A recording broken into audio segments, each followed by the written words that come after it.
Well, this has to be one of my favorite times of all, is talking with a friend of mine, Dr. Dennis Alemi, in Paris or outside of Paris in his home. And it's just one of my favorite places, one of my favorite people. I really enjoy talking with him. And I'll say this, Doc, and I say it over and over, so it's been verified. The best time I've had in France, I've been there 3 or 4 times, my wife and I, who she loves it. The best time I ever had was visiting your office, spending some time with you with your patients, and being in your home with your lovely family. Those are by far and away the best things I experienced in Paris. Is, you know, so that's very kind of you, Dr. Bagnell. Actually, it was a pleasure having you, seeing you, and each time talking to you and sharing some of the information that you also share with us. It's been a pleasure. It's wonderful. And we were hoping last year to do a conference together there for many of our colleagues, but of course some things change, but perhaps in the near future, 2022, maybe we'll be able to do that. But today we're going to talk about something that I saw over and over again in your office, and that is, we're going to talk about children, pediatrics, and neural timing, improving children's ability for their brain, because Dr. Alemi works in clinical neuroscience like I do here, and he's got a chiropractic background. It's interesting how the physical medicine has married the clinical neuroscience in your world and in mine, right? You had the same background. Definitely. Well, again, chiropractic was always been about neuroscience and neurology, and some of us are aware of it. Some of us aren't that much. And having worked with people as brilliant as Dr. Carrick, and some of the people who has been working with him, and some of the other guys who are also extremely brilliant, such as yours, it has given us some tools to be able to help more people with some of the problems that we have been seeing for a long time. Yeah, we'll give a shout out to Dr. Azzolino also out in San Francisco. So we'll have to put that out for our close friend. So today we're talking about this neural timing in children and the way the brain has, what I put down is, we have clocks. Everyone knows that, but when you kind of Google that, most people will come up with like the circadian clock, like your wake and sleep cycle, and that is a form of clock. But actually it says that we have many types of clock systems in the body, but the brain in particular is, of course, the head, the top clock that really orchestrates so much of the other things. So you use a particular way of analyzing, let's say, the brain clock and the timing system. So tell us a little bit about how you go about analyzing some of the children and why you would analyze them in this way. There are different ways to do that. As we have learned, the main thing that we want to check is our clinical examination, which actually gives us a lot of information of how they're doing things, they're reacting to the environment. Yes. And another tool that we have been using for years is the interactive metronome, right, which is actually based on the fact that to be able to do things, whether it be cognitive or physical, then different areas of the brain have to be able to work together. And we know that some of the areas that are related, that are related physically, can work together. But there's some other areas also that can actually work together to be able to achieve things that are not directly related. And one of the things with the interactive metronome is that it enables us to check these things and to see how the kids or even adults are able to do things. And actually, it's a very precise measure in milliseconds to be able to see, okay, how long does it take for the person to be able to get the information and to be able to react to that information. Right. And that gives us valuable information of what's going on, and if there's a problem, and can we work toward making it better. Very good. Well said. Interactive Metronome, the company, is actually here in South Florida, where I'm based, their headquarters, but they're all over the world. There are literally thousands and thousands of people that use it, primarily a lot of occupational therapists, functional neurologists, like we consider ourselves, and people in other physical therapists. My daughter, when she was doing her speech pathology degree and internship, where she went to work with adults in a stroke rehab center, they had one in a closet. So someone previously had got it. She brought it out because she knew how to use it working in our office when she was younger, and they were saying, you know what, the results with the clients with speech therapy has gotten better. So when we talk about timing, like you're saying, it's a response to something and being able to do it in a sequential, accurate way. So it can affect so many parameters, right? So it would affect children in what domain, would you say? How would a child benefit? Well, the way I explain to the parents is that, again, for it to be able to do anything, you'll have to be able to have different areas of the brain to work very precisely and a lot of times at the same time. So one of the studies they did, I think, with the interactive metronome was that when they checked out with people who play golf, and they realized that when they do the exercises with them with the interactive metronome, then they're able to make like precision better when they're playing golf. But it's going to be the same thing with cognitive thoughts. And that's the way I say to patients is that, for example, if the kid has to listen to the teacher when the teacher is writing something on the board and has to analyze that, first of all, his brain has to get that information coming to his brain. Right. And after that, analyzing that, he has to interpret that and then put it back on paper, writing it down, for example.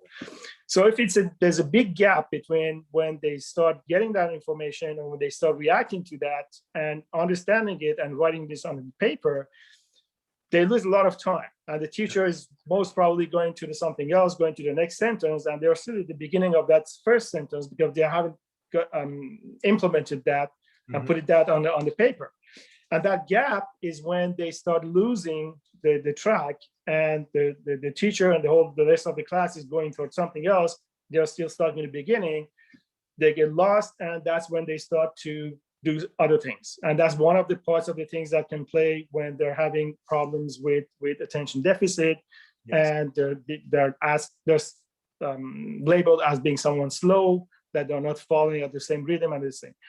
And when we start working with them, with these kids, with this kind of exercises, then actually that's when they start to change, become more accurate, become more quick to understand things. I just had a kid who has some autistic aspects. He's definitely ADHD with a lot of hyperactivity, but some autistic aspects.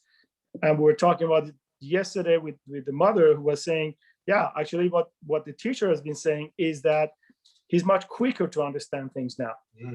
Meaning that it would take a long time to explain to him something and for him to get what we're talking about. Right. Now it's actually going much easier, and he's getting it much quicker, so that we can really advance a little bit more on other stuff. So you're able to shorten the interval between receiving information, processing, and responding, shorten the interval. And this has to do with the timing system. So just to kind of, for some of our more neurologically oriented parents, the frontal lobe is involved in this, and the prefrontal cortex, the cerebellum in the back of the brain, the basal ganglia, and the cingulate are all involved. At least that's what the research to date shows us is involved in this mechanism of timing. And I'm going to say it differently because you said it, and I have a white paper right in front of me from Interactive Metronome. It's about processing. It's improving the processing, right? And computers have a processor, a central processing unit, CPU. I think we used to call it a motherboard or CPU part, right?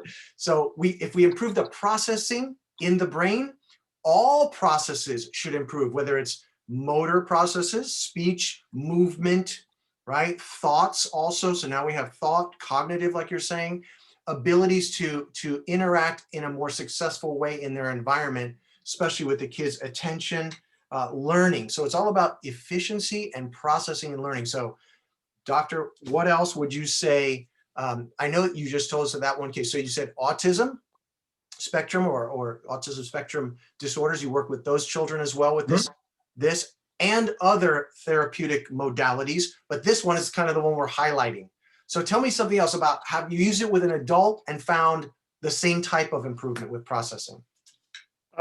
Yeah, again, the same mechanism is good for the adults. The reason that we see a lot of children with this is that, let's say, it's kind of easier with kids because they if an adult comes in with same thing with ADHD, usually they're 40 years old, and it's been 40 years old that their brain is functioning in that way, and sometimes it's more difficult to change that. But with a kid who was 9 years old and has been like this for 7 years, then it's not easy at all, but it's kind of easier to do that. But in the same way, we see that with adults. So an adult who have been in a car accident, or was having like traumatic brain injury, or has had a stroke, then same thing, if it's been there for like 20 years, 30 years, then it's always a little bit more difficult to change. But if it's been there for 2, 3 years or 6 months, then it's actually helping them to regain what they have lost. And the earlier we start working on that, the better it is. So yeah, that can work again for processing information, and whether it be for physical activity or whether it be for a cognitive activity, and that can help for an adult. Again, either be for ADHD, stuff like that, or people who have injuries, and especially with TBI, with traumatic brain injury and stroke and stuff like that. Very good. How could people find you if they were looking for you in Europe? You have a website? Yes, there's 2 websites, because one is for mainly what we do at the office, and we have another entity which is called CerebroSteam, cerebrostem.com. So the office is paris-chiropratique.com, paris.chiropratique.com. I'll put them in the bylines when we post this. I'll put them in there. And the cerebrostem.com. And it's we share the same space, but we just here it had to be some kind of a different thing that we work on both sides. Very good. One other thing is I want to come back on that physical thing is, again, either for the kids or for the adults. We're talking about cognitive, because that's what more interesting for the kid with ADHD or ADD. Right. But again, physical thing is also one of the important parts for, again, this kind of kids, because what we see a lot of times is that these kids are having also a lot of problems physically. They're being called clumsy. They go to reach for a glass of water and just drop it. They usually don't play at games because other kids don't want to play with them. And that's another problem, is because, again, they're having some kind of discrepancy with the timing to be able, for example, to see the ball playing football, soccer, and hitting it. And usually they miss it because they were either too early or too late. Yeah. So that's another thing that's actually improves when we start working on these timing thing with these kids, is that they're able also to change their activity, their physical activity. Yes. Which is a big problem, I think, for them, because a lot of times when they are not allowed to play with the other kids, then they start to become more self-conscious about their inability to do that. Okay. And we see a lot of these kids being depressed and having this kind of problems also. So allowing them to be able to have better timing also helps them to be able to have more activities with other kids playing these kind of games, which is also really important. Couldn't agree more. That's an excellent kind of ending note, because I was talking with an educational therapist that works with us collaboratively in our office, and she said that's one of the keys we've seen in the work that we do, just like you, is confidence and competence. You're giving the child confidence by training their brain that they can do and accomplish and move better and learn better. And we've had the parents say that they hated going to school. They love it now because they have confidence and competence. The learning improves. I love that, right? That's hers. Yeah, I'll take that from Jordan. I'll write that down. Yeah, but that's one of the components that affects much more than just the physicality of the person. It affects the emotionality, the social connections. Well, listen, we can go on, and the next time I'm in Paris, we will go on and on. All right, count on that. My dear friend. Au revoir. Thank you. Thank you. Thank you for having me, and everything good for you for the next 2 days. Very good. All right, we'll talk soon.